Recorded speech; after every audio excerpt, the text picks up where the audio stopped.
안녕하세요. 대단히 반갑습니다. 슬림의 미학 수필 이정님. 요즘 우리나라에서는 몸매에 대한 관심이 그 도를 넘는다. 어떻게 하면 살을 뺄까? 어떻게 하면 날씬해 보일까? 그러다 보니 비만한 사람을 보면 답답하다. 자기 관리에 게으른 사람이다 하는 좋지 않은 인상마저 갖게 되었고, 날씬하지 않은 젊은이들은 취업하는 일에까지 불이익을 당한다고 한다. 패션 모델은 말라야 옷맵시가 난다. 그러나 프랑스에서는 앞으로 말레깽이 모델은 패션업계에서 활동할 수 없게 하는 법안을 통과시켰다. 삐고리 상접한 모델이 사망한 일로 인해 결단을 내린 모양이다. 북한의 민족권은 첫째 건강미라서 남한의 마른 여성들이 처음에는 아름다워 보이지 않았다고 한 어느 기순자의 말이 생각난다.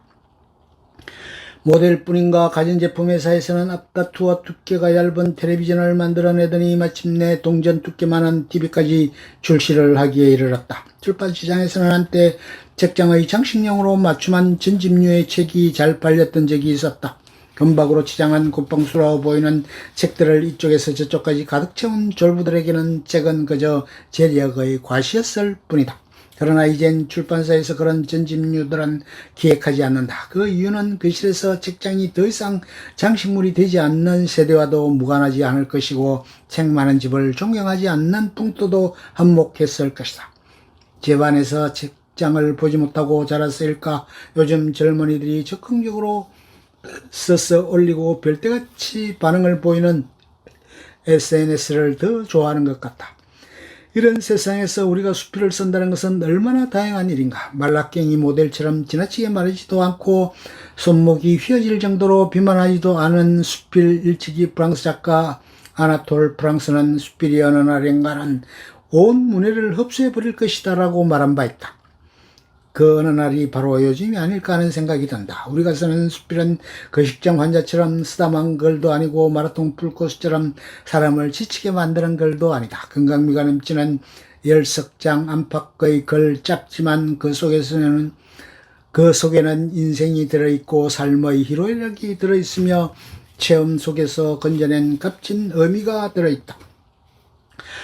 사람들은 이유도 모르면서 남의 길을 쫓아 달리고 또 달린다. 끼니도 그럴 만큼 바쁜 나날 속에서 장하게 늘어놓는 남의 이야기에 귀 기울이고 있을 인내심이 그들에게는 없다. 수필은 그 장황한 이야기를 절제하고 함축하여 진액 엑기스만 보여주는 정제된 글이다. 그 속에는 소설 같은 시사가 들어있고 시 같은 서정이 들어있으니 현대인에게 이보다 더 안성맞춤인 장르는 없을 것이다. 수필은 산문문학의 결정체나 같다. 그래서였을까 어느 소설가는 이 다음에 늙으면 꼭 수필을 쓰고 싶다고 했다. 그러나 수필이 정녕 온 문해를 흡수해 버리려면 단순히 기억 수집가에 머물러서는 안 된다. 수필가들이 자신의 옛 기억을 되살리는 일에만 머물러 있으면 수필은 독자의 성은을 입지 못한다.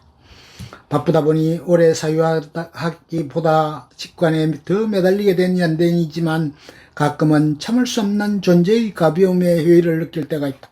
이럴 때 수필은 딱딱한 철학으로서가 아니라 부드럽고 온유하게 삶을 사유케 하는 명제를 던져주어야 한다. 자기를 또 인생을 진지하게 응시할 수 있도록 유도하는 일은 전자책이 아닌 종이책에서만 가능하다. 파노라마처럼 스쳐가는 현상이 아닌 활자의 행간 속에서 떨어진 이삭을 줍듯 꼼꼼하게 의미를 건져내게 만드는 사람들, 그것이 바로 우리 수필가들인 것이다. 책 한 권을 만들려면 50그루의 나무가 필요하다고 한다. 나무는 속성으로 자랄 수가 없다. 한 줄 한 줄 나이테리를 새기며 풍진 세월을 품어 안아야 성목이 된다.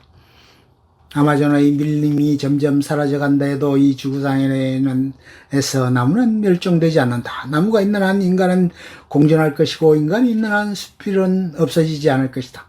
사람도 물건도 설림을 추구하는 이 현대에서 펜으로 간결하고 절대된 삶의 진수를 그려내는 사람들, 그들은 연암의 시대에도 있었고 오늘날에도 있으며 내일에도 있을 것이다.